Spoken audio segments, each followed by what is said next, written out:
On this edition for Sunday, May 2nd, COVID-19 continues to devastate India. Our motto is stop the world, we want to get on. Actually, we want to join the world, not separate ourselves from it, but we want to join the world as ourselves. In our signature segment, Scotland and Wales weigh a break from London. And long-distance caregiving with the country of Georgia on their minds. Next on PBS NewsHour Weekend.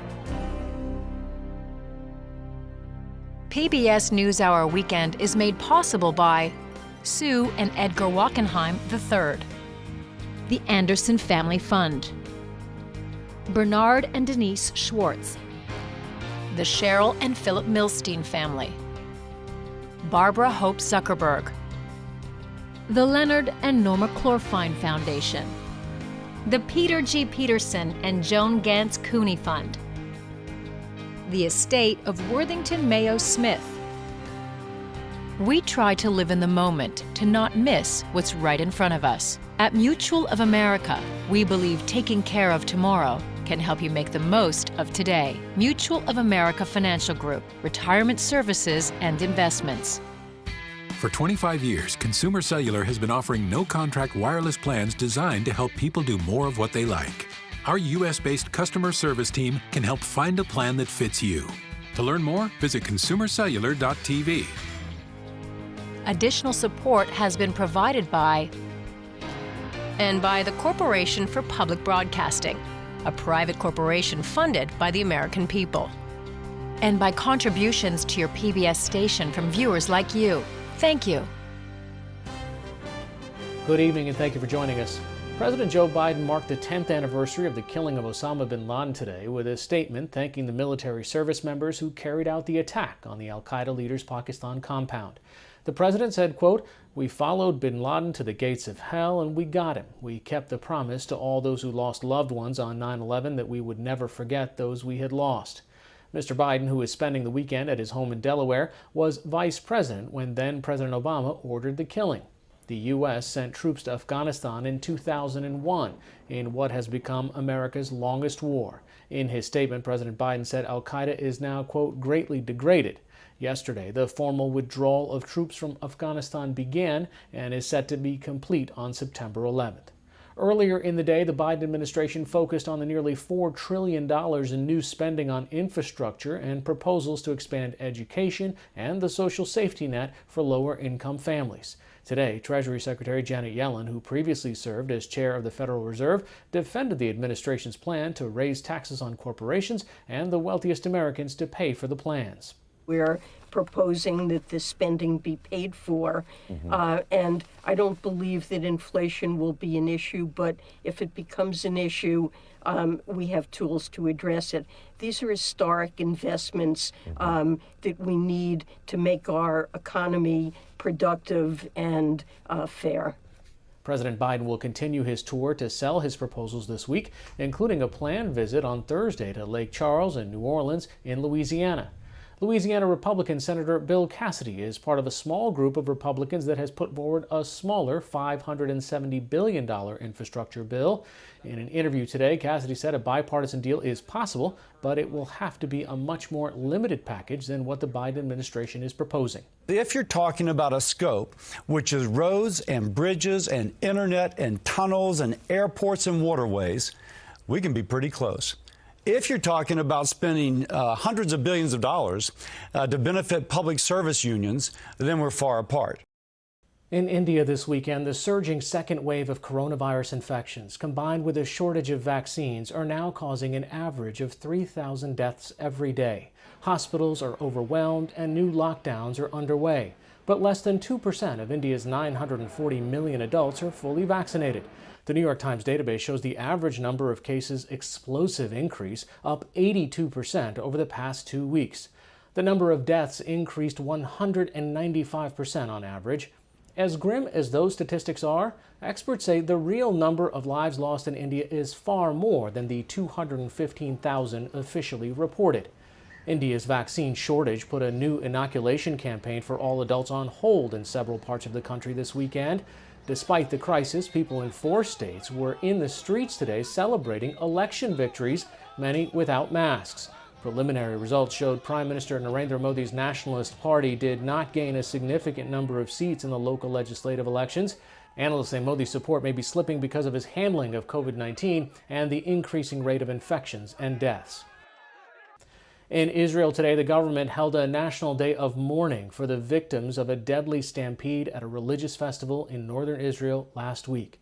Flags were flown at half-staff to remember the 45 people who were killed at the Lag BaOmer festival when the exits became too crowded.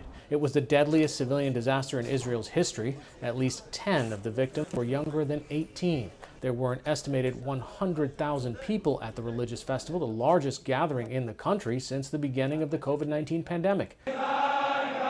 Vigils were held throughout the country, and questions continue about how the event was allowed to continue despite multiple safety concerns raised in past years. Prime Minister Benjamin Netanyahu said Friday there will be a formal investigation. The special election to replace the late Republican Congressman Ron Wright in Texas's 6th congressional district will be going to a runoff between two Republicans. Wright's widow, Susan Wright, received 19% of the vote in a field of 23 candidates. State Representative Jake Ellzey was a close second, but neither came close to the 50% needed to avoid the runoff. The district has become competitive in recent years, with former President Donald Trump narrowly winning by 3 points in 2020. The leading Democrat in the field came in third, failing to get enough votes to qualify for the runoff. 4 astronauts returned to Earth in a rare nighttime ocean landing very early this morning. The SpaceX Dragon capsule named Resilience undocked from the International Space Station just after 8 p.m. last night, ending the astronauts' 167-day stay at the station. Resilience landed in the Gulf of Mexico off the coast of Panama City, Florida at around 3 a.m. in the first U.S. nighttime splashdown in 53 years. All 4 astronauts were safely retrieved from the capsule, a successful end to NASA's first commercial crew mission. NASA is using commercial companies to provide transportation to the International Space Station to free more NASA resources for deep space missions. For more national and international news, go to pbs.org/newshour. Crucial elections are coming up on Thursday, May 6th, in the 3 countries that comprise Great Britain: England, Wales, and Scotland. Nationalists in Scotland and Wales are hoping to do well enough to demand referendums on independence from London. In 2014, Scottish voters rejected independence in a referendum, but Brexit and the handling of the coronavirus pandemic are renewing interest and exacerbating tensions between the nations in what's being described as the disunited kingdom. NewsHour Weekend Special Correspondent Malcolm Brabant reports from North Wales. Sundowner time in Carnarvon, 300 miles northwest of the British seat of government in Westminster, London. This World Heritage town is a bastion of Welsh separatism, and voters are on a collision course with Westminster. Essentially, it's all about being anti-Westminster because it's an establishment of awful people. The union is collapsing.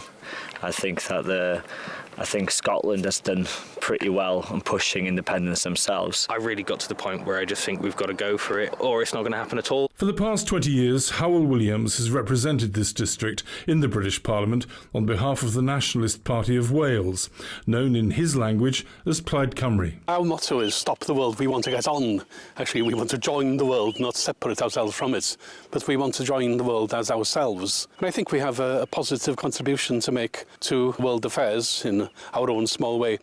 Until now, only a minority of the population has supported Welsh nationalism, but with polls estimating that 35% are in favour of independence, Plaid Cymru is promising a referendum if it gets into power in the Welsh Assembly. Certainly Wales is a poor country relative to, say, Germany or Denmark or wherever. But we look at other small nations across the water here towards Ireland and see the huge strides that they have made as an independent country. Wales, Scotland and Northern Ireland were given their own national assemblies at the turn of the century. So-called devolution gave powers over issues such as health and education to the 3 new authorities in Cardiff, Edinburgh and Belfast. The Welsh Assembly has traditionally been governed by the Labour Party, which is opposed to independence. Sean Jones is a Labour councillor in Carnarvon. I want to see Wales have more self-determination, and that means more powers towards our country. However, going as far as independence, I think, is a step in the wrong direction. We are at the moment having nearly £20 billion by the Westminster government to control and to run our services. Without that, I think Wales would be in danger.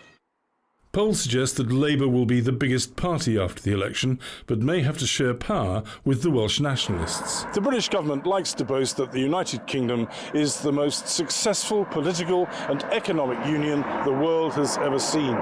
But a new study by public policy experts at Cambridge University warns that Boris Johnson is widely perceived as a Prime Minister who only speaks for England.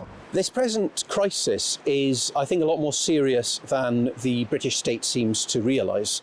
Historian Owain Jones believes that English Brexiteers who triggered Britain's divorce from the European Union bear responsibility for Welsh referendum demands. From the perspective of Welsh Home Rule, or indeed Welsh independence, I think Brexiteers are more to be thanked than blamed. The fact that they are moving against the small measure of self-government that Wales has at the moment is forcing people to choose their side. The Welsh language is part of the cultural identity driving the independence movement. What's unusual here is that the Brown family, all fluent Welsh speakers, are English. They fell in love with Welsh culture, set up home here, and have become Welsh nationalists. Successive English governments have always been patronising towards us. Because of ignorance, they're ready to belittle the language, and I really don't like that. Becca Brown was elected as a local councillor for Plaid Cymru during the pandemic. Having control over health issues enabled Wales to enforce tougher measures than England. Mainly for me, it's an ambition for Wales wanting to see us healthier and wealthier, because going back to the pandemic, what we have seen is, I think, the 8 areas in the UK who were worst hit by COVID, 5 of them were here in Wales, and that's poverty. All Welsh eyes are on Scotland, which is further along the road to independence, because the nationalists dominate the political scene here. As she launched her election manifesto, party leader Nicola Sturgeon laid down the gauntlet to Westminster. I believe passionately that with the powers of independence we can do so much more for Scotland. This is what remains of Kelso Abbey after English troops sacked it in the 16th century. It's in the Borders region where Paul Wheelhouse is fighting for re-election. He's been the energy minister in Sturgeon's government. Wheelhouse believes Brexit and Sturgeon's competence during the pandemic have boosted their chances. It's not a competition, of course, but we have seen a lower level of deaths in Scotland, a lower level of infections in Scotland, and we've sometimes taken politically courageous decisions that have been unpopular at the time but proved to be right in terms of shutting down parts of the economy earlier than in England. This is the border. On the left bank of the River Tweed is Scotland, on the right, England.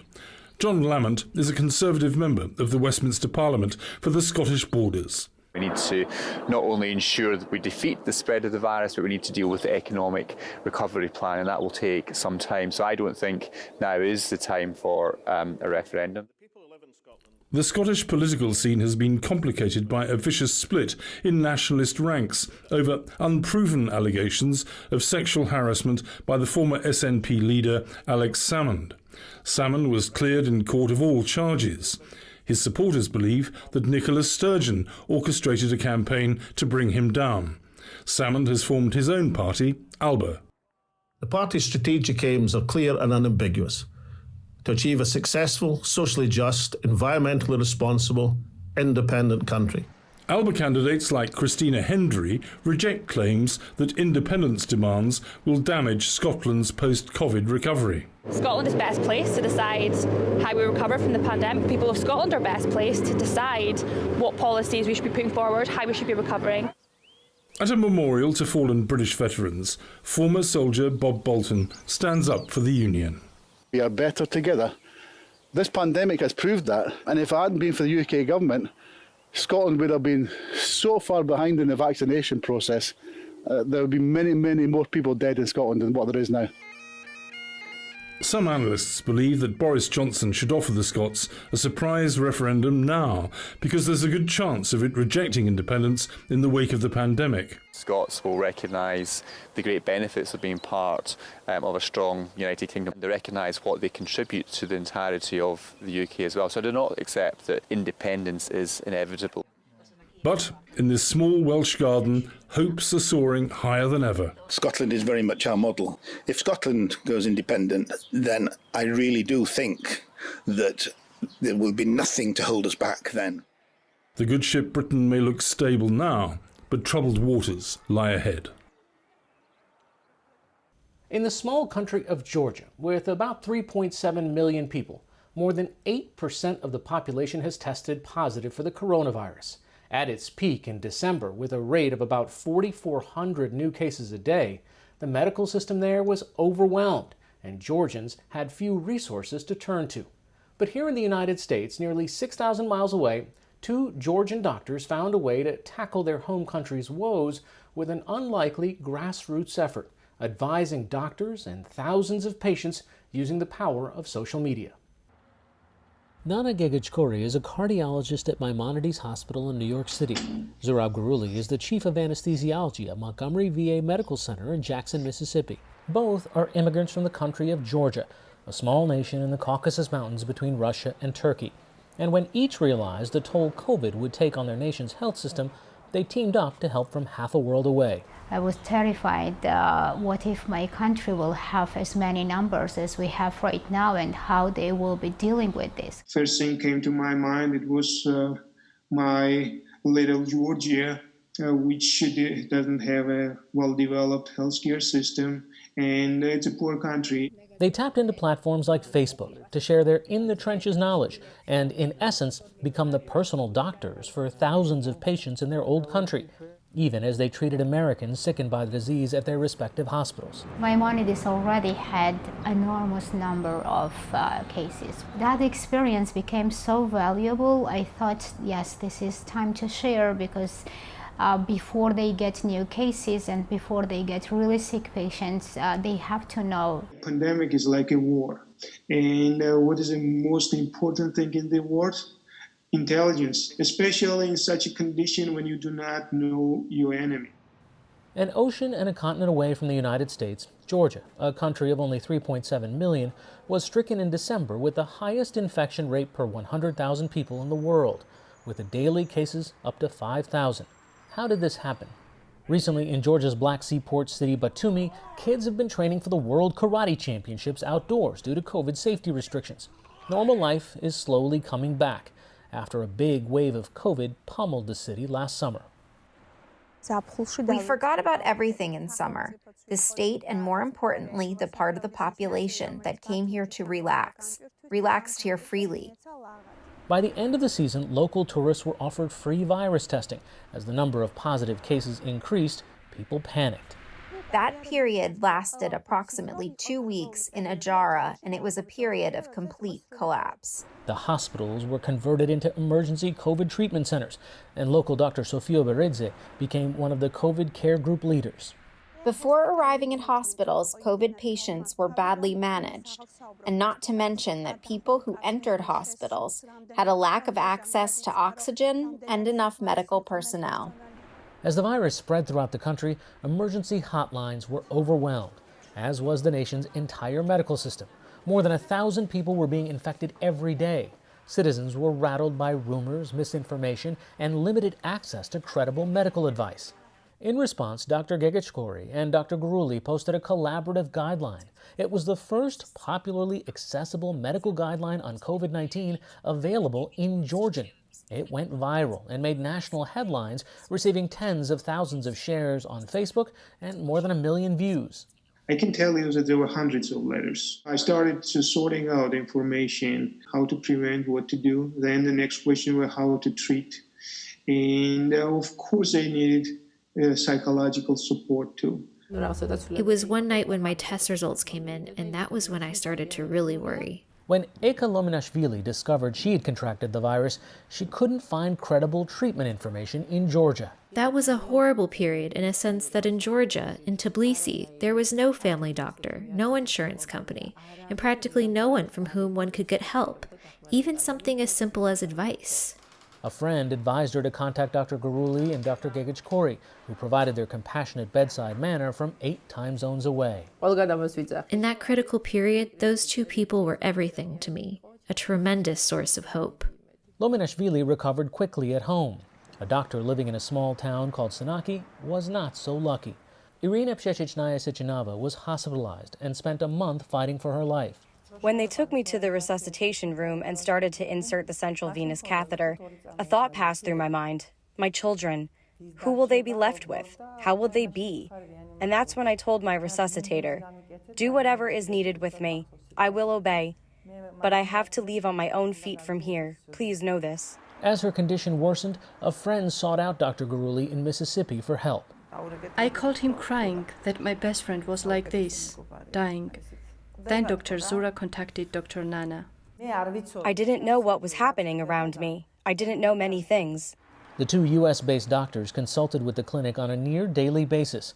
After 1 month, she returned home to her family. It seems it wasn't time for me to go yet. And we were not alone in this. That was also very impressive that a lot of other doctors started doing same things.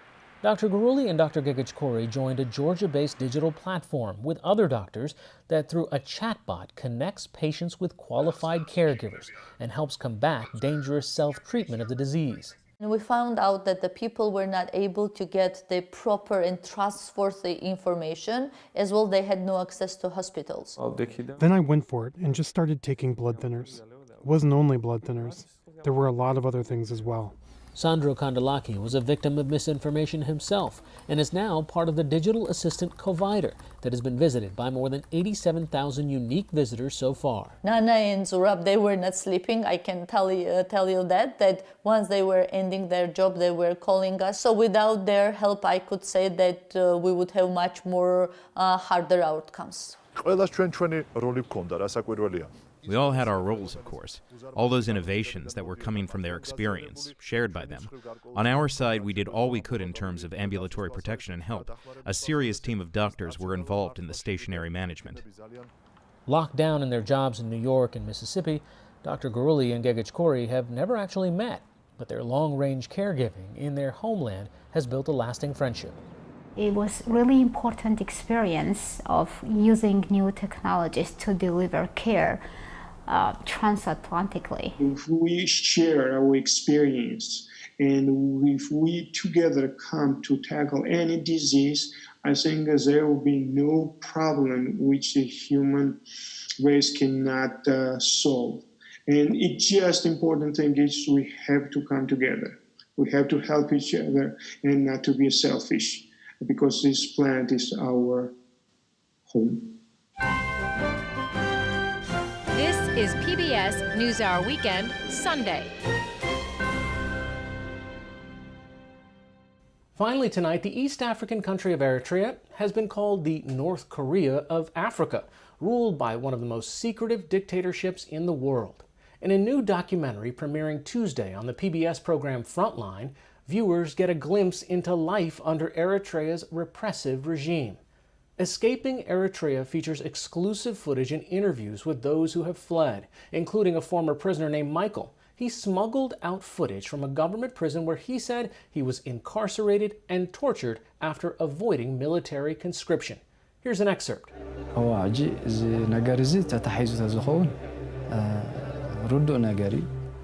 ማለት ብዘረባ ተዛሪቦም ከማንሲ ልዕሊ 10 ዓመት ድገበሩ ተኣስሩ ኣለዉ ካልኦት ብዙሕ ነገራት ኣሎ ሕጂ ንዓይ ክሳብ ናይ ሞት ዕድስ መጋጠመን ነይሩ ማለት እዩ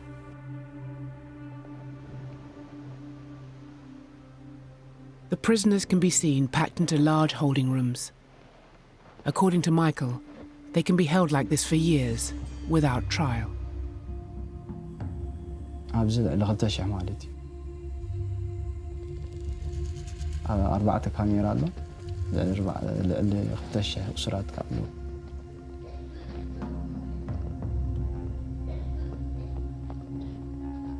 ልዕሊ 4-5 ዓመት እስካብ 8 ዓመት ዝተኣስሩ ነዊሕ ዝተኣስሩ ሰባት እዮም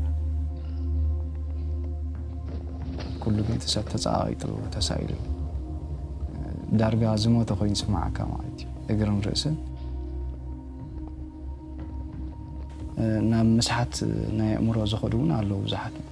Escaping Eritrea airs Tuesday, May 4th at 10 p.m. 9 Central on PBS stations.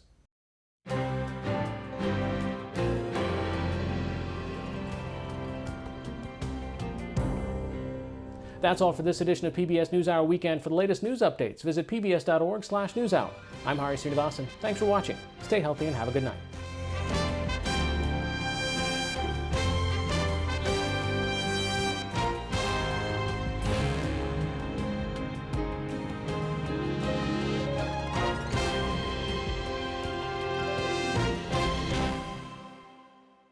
PBS NewsHour Weekend is made possible by Sue and Edgar Wackenheim III, the Anderson Family Fund, Bernard and Denise Schwartz, the Cheryl and Philip Milstein family, Barbara Hope Zuckerberg, the Leonard and Norma Clorfine Foundation, the Peter G. Peterson and Joan Gantz Cooney Fund, the estate of Worthington Mayo Smith. We try to live in the moment, to not miss what's right in front of us. At Mutual of America, we believe taking care of tomorrow can help you make the most of today. Mutual of America Financial Group, retirement services and investments. Additional support has been provided by Consumer Cellular and by the Corporation for Public Broadcasting, a private corporation funded by the American people. And by contributions to your PBS station from viewers like you. Thank you.